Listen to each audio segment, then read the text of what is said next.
Bonjour et bienvenue sur la petite chaîne qui fait du bien. Aujourd'hui, nous parlons de relations, du lien à l'autre. Et j'aimerais vous partager 5 clés fondamentales pour amener à transformer ce lien à l'autre, pour véritablement amener un autre regard dans ce lien avec l'autre, qui va nous permettre de mettre plus de conscience, de libérer aussi ce qui a besoin de l'être face à l'autre. Qu'est-ce que l'autre en fait vient m'amener à prendre conscience? Qu'est-ce que l'autre est venu me faire comprendre?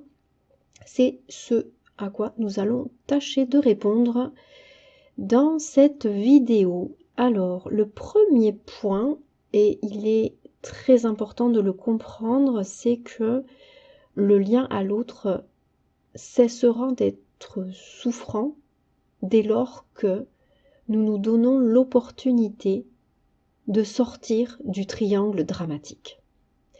En effet, tant que on va se positionner en tant que victime de l'autre, en tant que bourreau, ça on aura plus de mal à le reconnaître, mais n'empêche que, effectivement, s'il y a une victime, il y a forcément un bourreau, de l'autre côté.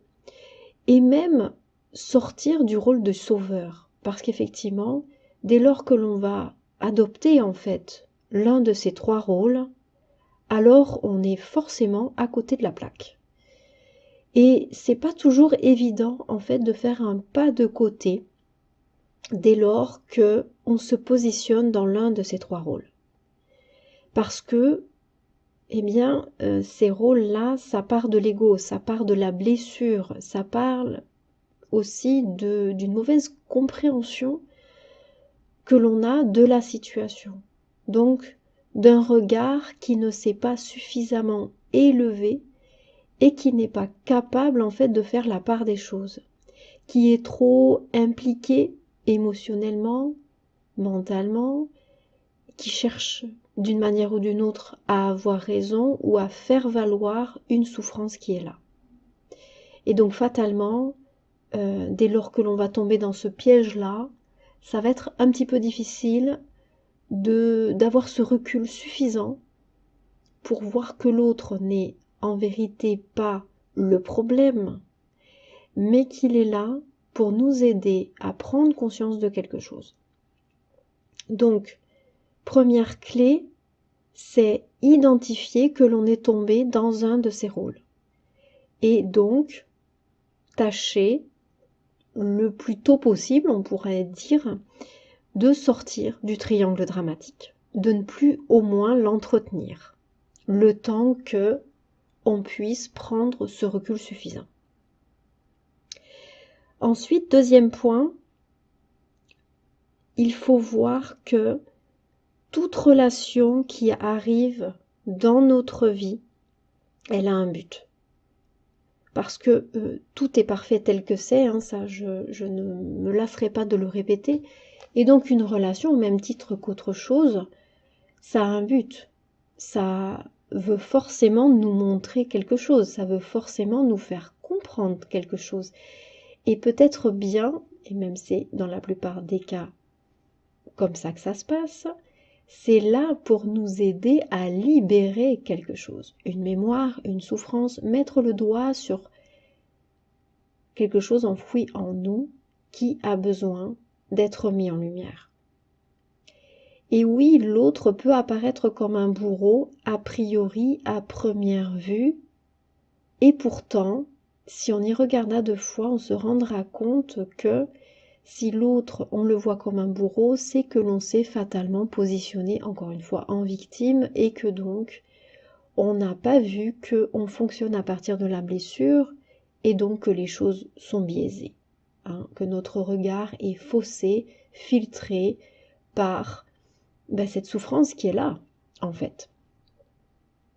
Donc ça, c'est le deuxième point. La deuxième clé, c'est de voir le but caché, le cadeau mal emballé de tout lien à l'autre. N'importe qui, en fait, qui rentre dans votre vie, vient vous amener quelque chose. Ça, c'est évident. Même si, dans un premier temps, effectivement, on ne sera pas en capacité de le voir. Le troisième point, c'est, je pense, fondamental pour faire évoluer, pour transformer notre lien à l'autre, notre relation, c'est de ne plus se concentrer sur ce que l'autre voudrait, sur ce que l'autre aurait à cœur d'eux, sur ce que l'autre fait, sur ce que l'autre a envie, enfin, en gros, de concentrer notre attention sur l'autre. C'est là que, quelque part, on se perd. Alors, on ne peut pas se blâmer, on nous a enseigné à nous concentrer sur l'autre, sur ses besoins, sur ses désirs, sur ses envies, sur ses attentes, et à oublier les nôtres. C'est le meilleur moyen, en fait, de passer à côté de la relation, et de croire que l'autre veut quelque chose qu'en réalité il ne veut pas, de se tromper complètement, de se faire des films, de se perdre, puisque du coup nous ne sommes plus connectés à ce que nous souhaitons réellement être face à l'autre et sur ce que nous avons comme besoin, attente, désir dans ce lien, mais plus généralement dans notre vie, pas seulement avec l'autre, mais de manière générale. En se recentrant sur nous et sur nos besoins, nos attentes, nos désirs, nos limites également, parce que effectivement le lien à l'autre nous fait voir aussi ses limites, nous les fait toucher du doigt, nous fait prendre conscience que certaines choses ne sont pas possibles ou sont trop souffrantes, sont trop difficiles, et quelque part ce lien à l'autre devrait nous permettre de verbaliser cela, d'en prendre complètement conscience. Et ce serait déjà un point vraiment positif que de le voir et de le verbaliser. Donc, point numéro 3, moins se concentrer sur l'autre et plus se concentrer sur soi. Le quatrième point, et ça rejoint le troisième, c'est comment je peux réussir à être moi-même dans le cadre de cette relation, dans le cadre de ce lien. Et pour, on va dire, poursuivre l'idée du troisième point, c'est qu'est-ce que quelque part mon âme cherche à être face à l'autre, dans ce que l'autre me montre, dans ce que l'autre m'amène à vivre, émotionnellement par exemple, surtout même émotionnellement, mais aussi mentalement. Qu'est-ce que moi j'ai à cœur d'être face à ça ? Non plus me concentrer sur ce que l'autre fait, sur ce que l'autre dit, mais sur ce que je suis en rapport avec ça. C'est fondamental. Changeons de perspective, revenons à soi, plutôt que d'être décentré et de se concentrer sur ce que l'autre veut, exige, aimerait. Quand on se recentre sur soi, effectivement, on va plutôt chercher à combler ses propres besoins plutôt que d'attendre que l'autre le fasse. Combien de personnes se trompent et croient que c'est à l'autre de combler nos besoins, mais en réalité, c'est complètement à l'envers, puisque si je me concentre sur ce qui en moi souffre, ce qui a besoin d'être entendu, eh bien, je vais réussir à l'entendre et à mettre de la lumière dessus et à permettre que ça vienne moins interférer dans le lien à l'autre. Donc, en même temps que je me concentre sur moi et sur ce qui se passe à l'intérieur de moi, plus je suis en capacité en fait de mettre de la lumière, mettre de la conscience sur ce qui souffre, sur ce qui a besoin d'être entendu, et plus la relation à l'autre devient limpide, devient harmonieuse, parce qu'il n'y a plus ces interférences qui viennent court-circuiter quelque part ce qui se passe avec l'autre. Donc ça c'est le quatrième point, c'est comment je suis en rapport avec ce que l'autre est. D'accord? Qu'est-ce que je veux être, moi, face à l'autre? Et puis finalement, j'avais envie de résumer un petit peu tout ça dans un 5e point, avec un acrostiche, j'aime bien ça. Donc, c'est le mot, en fait, ce sont 3 mots, c'est les mots arc-en-ciel. Le plus important, c'est le premier, c'est le mot arc. Ces 3 lettres, essayez de les retenir. Pour que le lien à l'autre, on va dire, fonctionne ou qu'il aille vers plus d'harmonie, il est absolument indispensable qu'il y ait 3 choses. Ce sont ces 3 lettres A, R, C. A pour authenticité. Pour qu'un lien fonctionne, il faut que l'un et l'autre soient authentiques, vrais, qui parlent depuis leur cœur. Parce que sinon, les choses sont directement biaisées, en fait. On ne peut pas baser une relation sur des masques, sur des faux semblants, sur des choses qui sont cachées. Ce n'est pas possible, en réalité. Mais cela demande beaucoup de courage que d'être authentique face à l'autre. Parce que être authentique, c'est se mettre à nu. Et on ne peut pas toujours, face à certaines personnes, se mettre complètement à nu. Mais on peut quand même envisager le lien à partir de notre authenticité, à partir de l'être véritable que nous sommes. Cette authenticité amène forcément plus d'amour, plus de compréhension et amène aussi la 2e lettre qui est la notion de respect. Je me respecte dans ce lien et je respecte l'autre dans ce qu'il est face à moi, mais de manière générale également.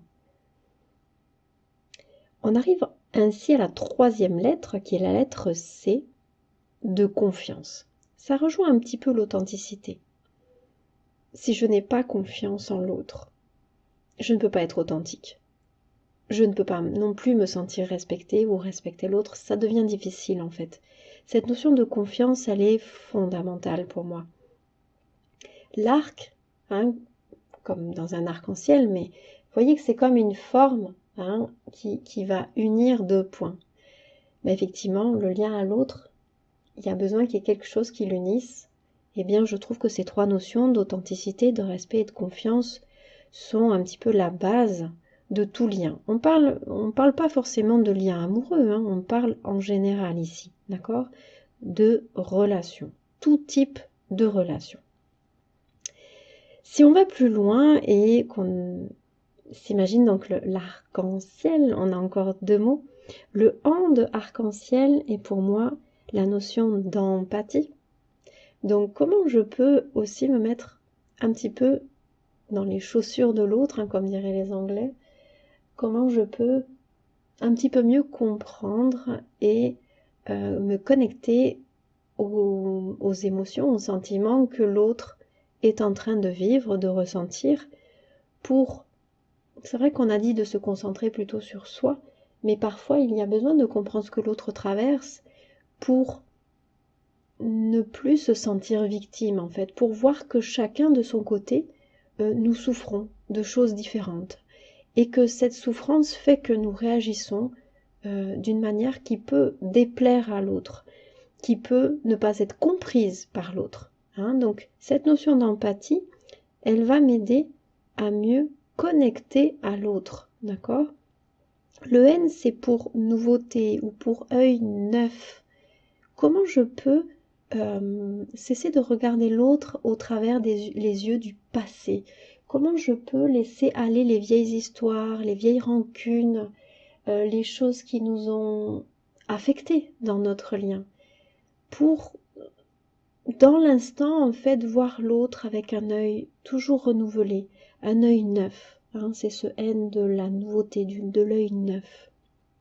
Et puis finalement, ce mot ciel, et c'est bien représentatif parce que Le ciel, ça représente l'élévation, hein, c'est comment je transcende quelque part ce qui est là. Ces 4 lettres, elles viennent nous parler de cette élévation, elles viennent nous parler de comment je peux arriver à aller au-delà de peut-être ce qui nous oppose, ce qui fait que ce lien est sans doute difficile. Le C, c'est la compréhension, tout simplement. Comment je peux mieux comprendre l'autre? Ça rejoint cette notion d'empathie. Mieux me comprendre, c'est-à-dire pourquoi je réagis comme ça? Qu'est-ce qui me fait mal? Qu'est-ce qui me blesse? Qu'est-ce qui semble être une attaque, hein, dans ce que l'autre dit, fait, etc. Ça m'amène à la deuxième lettre qui est la notion d'introspection. Je dois revenir à moi et regarder à l'intérieur de moi ce qui s'y passe, émotionnellement et mentalement. Peut-être même qu'est-ce qui s'y passe dans mon corps, parce que parfois on peut avoir des tensions, des douleurs qui vont me donner beaucoup d'informations par rapport à ce que je vis. Et j'ai besoin de regarder ça avant de revenir vers l'autre et d'essayer de voir qu'est-ce qu'on peut faire ensemble pour que les choses aillent mieux. Suite à l'introspection, il y a cette notion d'élévation et même, si on peut utiliser un autre E, d'enseignement. Hein, qu'est-ce que cette situation vient m'enseigner? Où est-ce que ça m'invite à m'élever et donc à transcender quelque part ce qui est souffrant? L'élévation, l'enseignement m'amène à me libérer. C'est le L de ciel. Je me libère d'une souffrance qui était là et qui prenait toute la place. En réalité, cette souffrance qui est là, qui a émané à un moment donné, m'empêche d'avoir un regard juste sur le lien à l'autre, m'empêche de voir l'autre tel qu'il est véritablement, aura tendance à me le faire voir comme un bourreau, comme celui qui est responsable de ma souffrance, et on retombe dans le premier point, donc le triangle dramatique.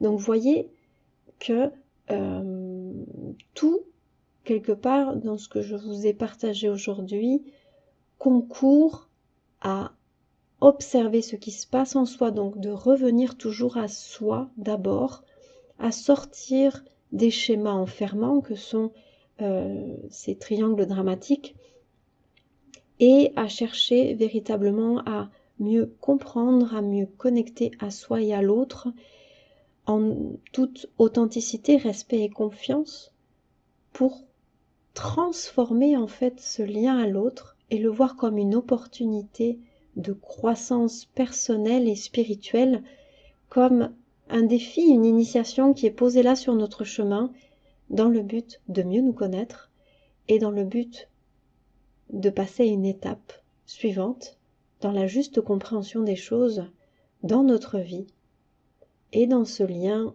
au cœur même de cette relation à l'autre. Voilà, c'était ce que j'avais à cœur de vous partager. J'espère que ça peut vous aider à peut-être porter un autre regard sur ce que vous vivez avec les autres de manière générale et peut-être dans un lien plus particulièrement. Ce que je vous invite à faire, peut-être connaissez-vous la méthode des bonhommes allumettes. Eh bien, cette méthode, moi je l'ai adaptée en mode visualisation. C'est marrant parce que je parle justement d'arc-en-ciel quand je fais faire cet exercice aux personnes qui viennent me voir en soins. Et vous pouvez du coup, à partir des chakras, visualiser comme un arc-en-ciel qui se déploie de vous vers l'autre et poser l'intention de mettre en lumière sur chacun des plans de conscience que représentent ces mêmes chakras. Mettre en lumière en fait ce qui a été souffrant, ce qui a été difficile, pour qu'aujourd'hui vous ayez des clés pour aller vers une relation plus épanouissante, plus harmonieuse, plus lumineuse. Voilà. J'espère que toutes ces informations vous auront aidé à y voir plus clair. Pensez à mettre un petit pouce en l'air si ça vous a effectivement aidé. Partagez autour de vous et pensez à vous abonner pour avoir accès aux prochaines vidéos qui seront publiées sur cette chaîne. Je vous remercie de votre confiance et je vous dis à bientôt.